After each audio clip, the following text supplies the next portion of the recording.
हज़रत उमर फारूक आज़म के सामने बाप बेटे बैठे हुए हैं। बाप ने कहा, हज़रत जी इससे ज़्यादा ताज्जुब की बात यह है कि मैं तिजारत के लिए बाहर जाने लगा, मेरी बीवी उम्मीद से थी। जब मैं गया दरवाजे तक छोड़ने आई, मैंने कहा अच्छा मैं चल रहा हूँ। मेरी बीवी मुझसे कहने लगी, इस बच्चे को किसके सहारे छोड़ के जा रहे हो? कहा मेरी बीवी ने इतना कहा था, इस बच्चे को किसके सहारे छोड़ा? फरमाते हैं हजरत मेरी ज़बान से निकल गया, मैंने अपने बच्चे को अपने रब के हवाले किया। वाह वाह, बेशक। क्या कहा आपने? रब के हवाले किया, अपने रब के हवाले किया, रब के हवाले किया। बेशक। कहते ये कह के मैं चला गया। कहते हुजूर जब मैं वापस पलटा, हजार हसरतें थी दिल में, घर में बच्चा होगा, मैं जाऊंगा, मैं अपने बच्चे को प्यार करूंगा, बीवी को तोहफा दूंगा। उसने मेरी नस्ल को जन्म दिया है, बड़ा काम किया उसने, मैं उसको जाके इनाम से नवाजूंगा। ख्याल थे कितने, लेकिन मोहल्ले में आया, क्या देखा? अपने ही दरवाजे में ताला लगा है। वो कहता हजरत मेरे ही घर में ताला था। मैं ताला देख के हैरत में पड़ गया। मैंने पड़ोसियों से पूछा, बताइए मेरे घर में ताला क्यों है? मेरी बीवी कहाँ, मेरे बच्चे का क्या हुआ? का पड़ोसी निकल के आए, कहने लगे आज 3 दिन हो गए तेरी बीवी का इंतकाल हुआ, हमने काफ़ी देर तेरा इंतज़ार किया, तेरा रास्ता देखा मगर तू नहीं आया। जब बहुत इंतज़ार किया तू ना आ सका, हमने मजबूरी में तेरी बीवी को दफन कर दिया। अल्लाह अकबर, इतना सुना चीख मार के रोने लग गया। कहने लगा चलो लोगों, मुझे मेरी बीवी की कब्र की जगह बता दो ताकि मैं हाथ उठा के उसके हक में दुआ तो कर सकूं। आया कब्रिस्तान, बीवी की कब्र के पास आया, हाथ उठा के दुआ करने लगा। दुआ के बाद जब ये वापस जाने लगा, इसको ऐसा महसूस हुआ जैसे कब्र में आग जल रही है। कब्र में आग का इसको एहसास हुआ कि इस कब्र में आग लगी है। ये आ तो गया मगर बिस्तर पे लेटा, बर्दाश्त ना हुआ। सोचने लगा मेरी बीवी नमाज की भी पाबंद थी, रोज़े की भी पाबंद थी, शोहर की भी वफादार थी, कभी उसने शोहरों की अमानत में खयानत नहीं की, फिर उसकी कब्र में अजाब क्यों? फिर परेशान था, कहने लगा हजरत में करवटें बदलता रहा। करवटें बदलते बदलते दिल में आया चल यार चल के देखते हैं कब्र में आग क्यों लगी है। कहा हजरत में फावड़ा लेके गया, जाके कब्र की मिट्टी हटाई, जब तक तख्ते हटाए। कहता जब इसी तख्ते हटाए, मैंने पहला तख्ता हटाया, क्या देखता हूँ हजरत? कब्र में कोई आग न थी, कफन पूरा महफूज था, जिस्म भी महफूज था। लेकिन फिर मेरे दिल में ख्याल आया, चल ये तेरे जहन की बात रही होगी, तुझे धोखा हुआ होगा। कहने लगा मैंने चाहा तख्ता लगाऊं, का तख्ते का इरादा था कि अचानक कब्र के अंदर से बच्चे के रोने की आवाज आ जाती है। अल्लाह अकबर। कहता हजरत बच्चे की कब्र के अंदर से रोने की आवाज आई। कहने लगा हुजूर मेरा बच्चा था, यही बेटा था मेरा। मैंने छलांग लगाई, कब्र में अंदर गया, मैंने क्या देखा? ये बच्चा माँ के सीने पे खेल रहा था। अल्लाह अकबर। कहते हैं हजरत मैंने अपने इस बेटे को सीने से लगाया, कब्र के बाहर आ गया और मैं हैरत में था, या अल्लाह 3 दिन हो गए औरत को दफन हुए, ये बच्चा आज भी सलामत है, कब्र के अंदर महफूज है। कहने लगा मैं ये सोच रहा था, इतने में गैब से आवाज आई, सोच क्या रहा है? नादान याद कर उस वक्त को जब तू बीवी से जुदा होने लगा था, तो तेरी बीवी ने तुझसे कहा था इस बच्चे को किसके सहारे छोड़ के जा रहे हो? तब तूने कहा था ये बच्चा रब के हवाले करके जा रहा हो। आवाज आई थी, नादान सिर्फ बच्चा हमारे हवाले किया था इसलिए जिंदा लौटा रहे हैं, अगर बीवी हमारे हवाले कर देता तो हम बीवी बच्चे दोनों जिंदा तुझे वापस कर दे। सुभान अल्लाह, सुभान अल्लाह, सुभान अल्लाह, माशाअल्लाह, सुभान। बहुत खूब। खुदा के वास्ते जब घर से निकला करो तो बस दुआओं के साथ नहीं, दुआओं के साथ निकला करो। जब भी घर से कोई जाए फी अमानिल्लाह कह दिया करो, जा तुझे रब की अमान में दिया। बेशक। कितने भी हादसे होंगे, फिर जब बंदा रब की अमान में होता है ना, तो सारे हादसे दाएं बाएं होके निकल जाते। करेंगे इंशाअल्लाह ये काम, इंशाअल्लाह।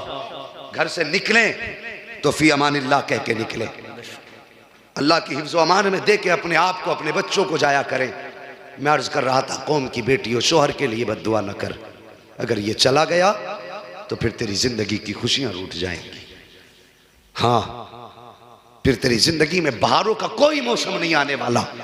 अगर ये चला गया तो लोग अपनी नजरों को कुत्ते की निगाहों जैसी बनाएंगे और फिर तुझ पे डालेंगे। शोहर तेरे लिए सिर्फ एक कमाने का जरिया नहीं, खिलाने का जरिया नहीं, बल्कि 1000 आफतों के और तेरे बीच में एक पहाड़ बन के खड़ा रहता है।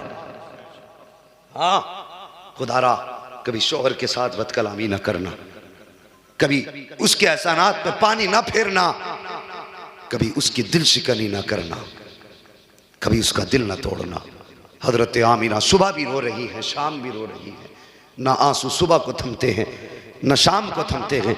हजरत अब्दुल मुत्तलिब ने देखा आमीना के आंसू सूख नहीं रहे हैं। अल्लाह अकबर, बर्दाश्त ना हुआ, हरम शरीफ में आए, काबे का गिलाफ पकड़ा, रोने लग गए, कहने लगे या अल्लाह, अब्दुल्ला मेरा सबसे प्यारा बेटा था, सबसे चहीता लाल था, मेरा छोटा बेटा था, मेरे मालिक वो चला गया, लेकिन मेरे पास 9 बेटे बाकी हैं, अब 9 बेटे हैं, या अल्लाह मैं अपने 9 बेटों को देखूंगा तसल्ली हो जाएगी, लेकिन आमीना का तो सहारा सिर्फ अब्दुल्ला था। ये मेरे मालिक अब्दुल्ला चला गया है, आमीना के आंसू नहीं देखे जाते। ये मेरे परवरदिगार, आमीना का रोना बर्दाश्त नहीं होता है, मेरे मालिक कोई एक ऐसा बच्चा दे देना जो आमीना का सहारा बन जाए, जो आमीना का सहारा बन जाए। रो के इतना हजरत अब्दुल मुत्तलिब ने कहा था, गैब से आवाज आई थी, अब्दुल मुत्तलिब तू तो आमीना के सहारे की बात करता है, हमने फैसला कर दिया है जो आमीना की गोद में आएगा वो सिर्फ आमीना का सहारा नहीं बल्कि सारे जमाने का सहारा बन के आने वाला। सुभान अल्लाह, सुभान अल्लाह, नारे तकबीर, अल्लाहु अकबर, या रसूल अल्लाह,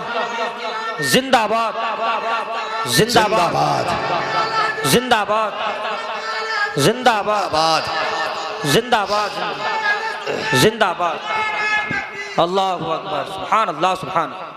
तुम एक सहारे की बात कर रहे हो, हमने फैसला कर दिया है कि जो आमीना की गोद में आएगा वो सिर्फ आमीना का नहीं बल्कि सारे जमाने का सहारा बन के आएगा। वाह वाह, बेशक, सारे जमाने का सहारा बन के आएगा। अल्लाह अकबर, ये बात आपने सुनी, दौड़ करके घर आए। अब सुनिए आगे, अपने हुजूर की शान मुलाहिजा फरमाइए। अभी वक्त है ना मेरे पास 10 मिनट, अभी 10 मिनट है, जरा बोल दे सुभान अल्लाह। सुभान अल्लाह। पानी की जरूरत तो मुझे होनी चाहिए, तुम पीने लग गए बैठे बैठे लोग यार, अजीब हाल है। कोई बात नहीं, ये इनके लिए तो वैसे भी गुंजाइशें ही रहती हैं, ये अल्लाह वालों की जमात है। जरा आप पानी को ना देखे मुझे देखे कह दें सुभान अल्लाह, सुभान अल्लाह। और जो भाई मोबाइल निकाल के बैठे, इतनी सारी वीडियोस नेट पे हैं, अब भी मोबाइल में ही भरोगे, अब तो कम से कम सामने से सुन लो अल्लाह के बंदो। हाँ बोल दें जरा सुभान अल्लाह, सुभान अल्लाह। ऐसे नहीं, अगर सारे बोलोगे तो आगे बढ़ूंगा वरना खत्म कर लूंगा। सुभान अल्लाह, सुभान अल्लाह, माशाल्लाह। एक बार साथ में हाथ उठा के कह दें या रसूल या अल्लाह, रसूल अल्लाह, सुभान अल्लाह। अब जरा गौर करें, ऐसा करता है बेशक बेशक। हाँ, मसला के आला हज़रत को बदनाम कर दिया, और ऐसी ढोंगी पीर बदबख्त आते हैं औरतों से पैर दबा रहे, शर्म नहीं आती, हया नहीं आती, और ठेकेदार बनते ये जन्नत में लेके जाएगा जिसका अपना पता नहीं है, ये तुझे कहां लेके जाएगा। अल्लाह की कसम, एक पीर वो थे जिसको दुनिया मुफ्ती आजम मुस्तफा रजा कहती है, अगर आप यहां पकड़ते थे तो रिश्ता सीधा जाकर के गौसुल फराज से जोड़ दिया। सुभान अल्लाह, सुभान अल्लाह, बेशक, सुभान सुभान अल्लाह, माशाअल्लाह। उनकी नजरें दिल पे होती थी, इसकी नजरें जेब पे या तेरे घर की बेटी पे, और ये भी इतना एतमाद किए बैठा पीर पे, लड़कियों में छोड़ के पीर को नाश्ता लेने जा रहा है। शर्म नहीं आ रही तुझे? बदलो तरीके यार, जो मुस्तफा का नहीं हो सकता वो तुम्हारा भी नहीं हो सकता, बेशक नहीं हो सकता वो तुम्हारा भी जो मुस्तफा का नहीं है। और बंद करो ये मजारों के चक्कर, तुम्हारी मन्नतें वहां पूरी हो रही हैं, वो तमाशे बना के रखे हैं मज़ारात पे, ये बाल खोलना वो कूदना। ऐसी औरतों के ना गरम तवे पे पैर रख के खड़ा कर दिया जाए, देखे कितनी देर में नहीं उतरता, 3 मिनट में उतर जाएगा, 3 मिनट में। और मुझे 3 सेकंड दे दो, सारे भूत उतार दूंगा। तमाशे बना रखे, हद करके फेंक दी। अब तो मजार निकालने नए नए, अल्लाह माफ करे, वो किसी ने मजार निकाल लिया, 3 मजार निकाले एक खेत में ले थोक में। तो जिसका पुराना था वो कह रहा मेरा बिजनेस भद्दा हो गया, कह रहा मैं अपने उस खेत में बनाऊंगा मजार। ऐसा लग रहा मजार नहीं, ताजिया बनाए घूम रहा सामने। कौम अंधी हो गई, अल्लाह माफ करे, ये भी जा जा के गिर रहे हैं। रब पे से खत्म हो गया इत्तेकाद, रब की जात पे कोई भरोसा नहीं। देखो हालात देखो, मोदी ने बर्बाद कर दिया, योगी ने बर्बाद कर दिया। घर में कुरान खुले हुए 6 महीने हो गए। नहीं बेशक हकीकत। हाँ, बर्बाद मोदी कर रहा, तूने कुछ नहीं किया। तेरी बीवी जो घर में कुरान लेके आई थी, आज तक उस पे गर्द चढ़ी है, कोई साफ करने वाला नहीं है। 6 साल गुजर गए हैं, आज कुरान को कोई खोलने वाला नहीं है। 6 साल पुरानी गाड़ी तेरे घर के अंदर है, रोज 3 मरतबा साफ की जा रही है। 6 साल पुराना फ्रिज है, रोज 3 मरतबा कपड़ा मारा जा रहा है। 6 साल पुरानी अलमारी रखी है, 3 मरतबा कपड़ा मारा जा रहा है। 6 साल पुराना बेड है, आज भी चमक रहा है। अगर वक्त नहीं मिला है तो सिर्फ कुरान पढ़ने का वक्त नहीं मिला है। अगर ये हालात होंगे तो न मजार बचा सकेंगे, न मजार वाले बचा सकेंगे। अगर बचना चाहते हो कुरान खोल लो, खुदा की कसम, यहाँ भी बेड़ा पार है, वहां भी बेड़ा पार है। बेशक सुभान अल्लाह सुभान अल्लाह सुभान अल्लाह। कोई फर्क ही नहीं पड़ रहा। जी बेशक। तबाह करके फेंक दिया कौम को, तो ये जाएगी नहीं, मजार पे जाएगी। शोहर दरवाजे पे आ नहीं सकती। ओ कौम की बेटी हो, फरमाया गया जब मियाँ बीवी एक दूसरे से जुदा हो तो बीवी अगर पढ़ी लिखी है तो आयतुल कुर्सी पढ़े, शोहर के ऊपर दम करे। जी बेशक। और शोहर आयतुल कुर्सी पढ़ के बीवी के ऊपर दम करे। सुभान।